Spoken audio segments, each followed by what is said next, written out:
Je m'appelle Ramakrishna. Je suis étudiant en kinésithérapie. Ma question est la suivante. Pourquoi Allah a-t-il eu besoin de créer Adam et Ève, ainsi que l'univers tout entier? Qu'est-ce qu'il en gagne? Et ma deuxième question est, tout est créé par quelqu'un. Donc, normalement, même Dieu doit avoir été créé par quelqu'un. Et pour finir, qui est Allah? Le frère a posé 3 questions. La première question est, pourquoi Dieu a-t-il créé Adam et Ève? Et quelle était sa raison de créer l'univers et les humains?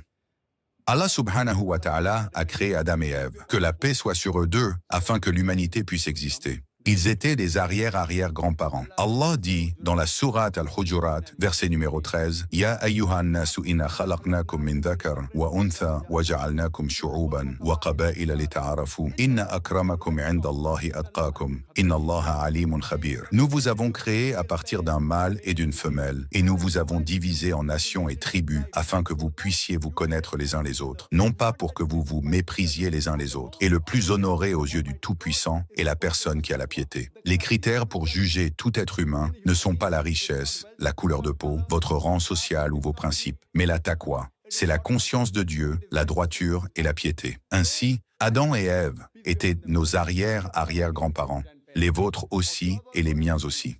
Toute l'humanité. Et Allah a dit dans la sourate Al-Isra, sourate 17, verset 70, « Walaqad karramna bani Adam » Le Tout-Puissant a honoré tous les enfants d'Adam, qu'ils soient nés en Inde, aux États-Unis, au Royaume-Uni, dans une famille hindoue, musulmane ou chrétienne. Allah dit qu'il a honoré tous les Bani Adam. Si vous êtes un être humain, Allah vous a honoré. Que votre nom soit Zakir, Abdullah, Ramu, Shankar. Si vous êtes né en tant qu'être humain, Allah vous a honoré. Maintenant, venons-en à la question. Pourquoi Dieu Tout-Puissant a-t-il créé les êtres humains? Allah a créé les êtres humains parce qu'il dit que c'est l'une de ses meilleures créations. Toutes les autres créations d'Allah subhanahu wa ta'ala, elles lui obéissent. Nous avons les anges. Tout ce que Dieu Tout-Puissant dit, les anges lui obéissent directement. Ils n'ont pas de libre arbitre. L'être humain est l'une des créations d'Allah subhanahu wa ta'ala qui possède le libre arbitre. Nous pouvons soit lui obéir, soit lui désobéir. Ainsi, Allah a créé une telle création. Nous sommes l'une de ses meilleures créations, sous la meilleure forme. Mais nous avons le choix d'obéir à Dieu ou de lui désobéir. Si vous obéissez à Dieu, vous irez au Jannah, vous irez au paradis. Si vous lui désobéissez, vous irez en enfer, vous irez au Naraka. C'est donc un test pour l'au-delà. Allah dit dans la sourate Al-Mulk, verset numéro 2, « Alladhi khalaqal mawta wal hayat » C'est Allah qui a créé la mort et la vie pour vous éprouver afin de savoir qui de vous est le meilleur en œuvre. Ainsi, cette vie est un test pour l'au-delà. Allah a créé les êtres humains et il dit dans la sourate Ad-Dariyat, Wama khalaqtul jinna wal insa illa liya'budun. Je n'ai créé les djinns et les hommes que pour qu'ils m'adorent. Nous sommes donc censés adorer, obéir aux commandements d'Allah subhanahu wa ta'ala. C'est une création différente d'Allah subhanahu wa ta'ala qui possède le libre arbitre, pouvant même aller à l'encontre d'Allah subhanahu wa ta'ala ou lui obéir. Toutes les autres choses, les étoiles, les arbres, les montagnes, le Coran dit qu'elles font sajda à Allah subhanahu wa ta'ala. Ils se prosternent, ils obéissent à Allah. Nous avons un libre arbitre. Maintenant, quand Allah a donné le libre arbitre, avec ce libre arbitre, si nous lui obéissons, nous devenons supérieurs aux anges. Avec le libre arbitre, si nous lui désobéissons, nous devenons les partenaires du diable. Donc, il nous a créés pour être testés pour l'au-delà. Passons maintenant à votre deuxième question. Si tout a un créateur, alors qui a créé? Dieu? Si quelqu'un dit que tout a un créateur, c'est une affirmation erronée. Chaque chose créée a un créateur. La définition de Dieu est qu'il est non créé. Dès que vous demandez qui a créé Dieu, alors ce n'est pas Dieu.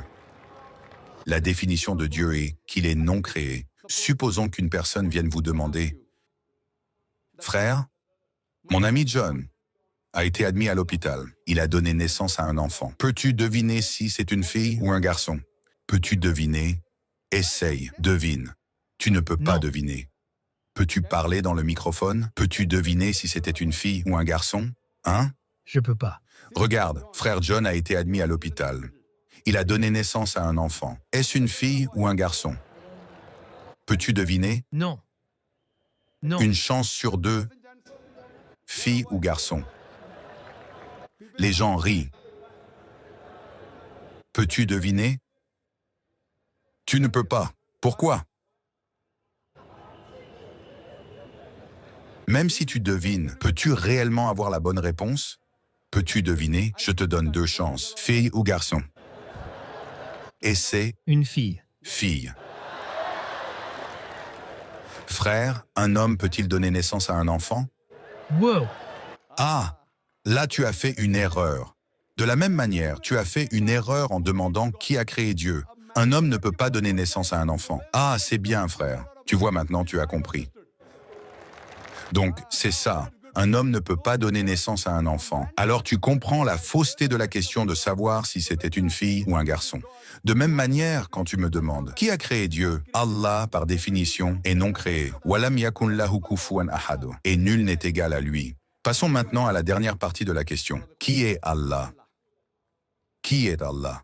La meilleure définition que je peux vous donner est de citer la sourate Al-Ikhlas, versets 1 à 4. Il est mentionné dans le Coran, Qul huwallahu ahad. Dit, il est Allah, unique. Allahu samad, l'éternel absolu. Lam yalid wa lam yulad. Il n'a jamais engendré, n'a pas été engendré non plus. Walam yakun lahu kufuwan ahadun, et nul n'est égal à lui. Ceci est une définition en 4 lignes d'Allah subhanahu wa ta'ala. Toute personne qui dit tel ou tel candidat est Dieu, si ce candidat correspond à cette définition en 4 lignes, les musulmans n'avons aucune objection à accepter ce candidat comme Dieu. Définition en 4 lignes. C'est un test décisif pour la théologie, pour l'étude de Dieu. La première ligne est « dit, il est Allah, unique ». Allah, l'éternel absolu. Lam yalid wa lam yulad. Il n'a jamais engendré, n'a pas été engendré non plus, et nul n'est égal à lui. Si vous consultez les écritures hindoues, la même chose est mentionnée dans les écritures hindoues. Kul huwallahu ahad est mentionné. Si vous lisez le Chandogya Upanishad, section numéro 2, verset numéro 1, Ekam Evadityam. Dieu est unique, sans second. Deuxième test, Allahu samad, l'éternel absolu. La Bhagavad Gita, verset numéro 3 dit, je suis connu comme le Seigneur de tous les mondes, non engendré, sans commencement. Troisième test, lam yalid wa lam yulad. Il n'a jamais engendré, n'a pas été engendré non plus. Cela est mentionné dans le Shvetashvatara Upanishad. Natasya Kashij Janita Nakadipa. De lui, il n'y a pas de Seigneur, il n'a pas de parents. Le Dieu Tout-Puissant n'a pas de père, il n'a pas de mère. Et walam yakun lahu kufuwan ahad. Et nul n'est égal à lui. Est mentionné dans le Shvetashvatara Upanishad et dans le Yajurveda, chapitre numéro 32, verset numéro 3, où il est dit Natasya Pratima Asti. De ce Dieu, il n'y a pas de pratima, il n'y a pas d'idole, il n'y a pas d'image, il n'y a pas de photographie, il n'y a pas de sculpture. Qui dit cela? Yajurveda, pareil que walam yakun lahu kufuwan ahad. Donc, toute personne qui dit tel ou tel candidat est Dieu, si ce candidat correspond à cette définition en 4 lignes, nous, les musulmans, n'avons aucune objection à accepter ce candidat comme Dieu. Par exemple, certaines personnes disent que Bhagwan Rajneesh est Dieu Tout-Puissant. Une fois, lors d'une séance de questions-réponses, un hindou m'a dit « Nous ne croyons pas que Bhagwan Rajneesh soit Dieu ». Et je n'ai jamais dit que tous les hindous croient que Bhagwan Rajneesh est Dieu. J'ai répondu que certaines personnes croient que Bhagwan Rajneesh est Dieu. Mettons Rajneesh à l'épreuve. Dit, il est Allah, unique. Est-ce que Rajneesh est unique? Était-il le seul homme à revendiquer la divinité? Il y en a des centaines. Et dans ce pays, il n'est pas le seul. Mais les adeptes de Rajneesh disent, non, non, il est unique. Passons au deuxième test. L'éternel absolu. Est-ce que Rajneesh est l'éternel absolu? Nous savons, d'après sa biographie, de son autobiographie, qu'il souffrait d'asthme, de diabète, de douleurs chroniques au dos. Imaginez le Dieu tout-puissant souffrant d'asthme, de diabète, de douleurs chroniques au dos. Troisième test, il n'a jamais engendré, n'a pas été engendré non plus. Bhagwan Rajneesh est né au Madhya Pradesh. Il avait un père et une mère. En 1981, il va en Amérique, aux USA, et il entraîne des milliers d'Américains dans son village. Dans l'État de l'Oregon, il commence son centre et l'appelle Rajneeshpuram, dans son village. Plus tard, le gouvernement américain l'arrête et le met en détention. Rajneesh dit que le gouvernement américain l'a lentement empoisonné. Imaginez le Dieu Tout-Puissant étant lentement empoisonné. En 1985, le gouvernement américain l'expulse du pays. Il revient en Inde, dans la même ville, et retourne à son centre, qui s'appelle désormais Osho Commune. Et si vous allez au Samadhi de Rajneesh, il est mentionné dans son Samadhi, Bhagwan Rajneesh, Osho, jamais né, jamais mort, mais a visité la Terre du 11 décembre 1931 au 19 janvier 1990.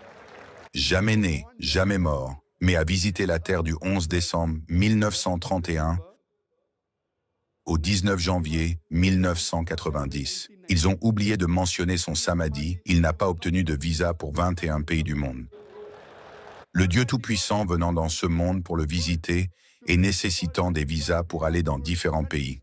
Et l'archevêque de Grèce a dit, « Si vous ne retirez pas Rajneesh de ce pays, nous brûlerons sa maison et celle de ses disciples. » Dernier test. « Walam yakun lahu kufuwan ahad » C'est tellement rigoureux que personne d'autre que le véritable Dieu Tout-Puissant ne peut le passer. Dès que vous anthropomorphisez Dieu à quoi que ce soit, il n'est plus Dieu.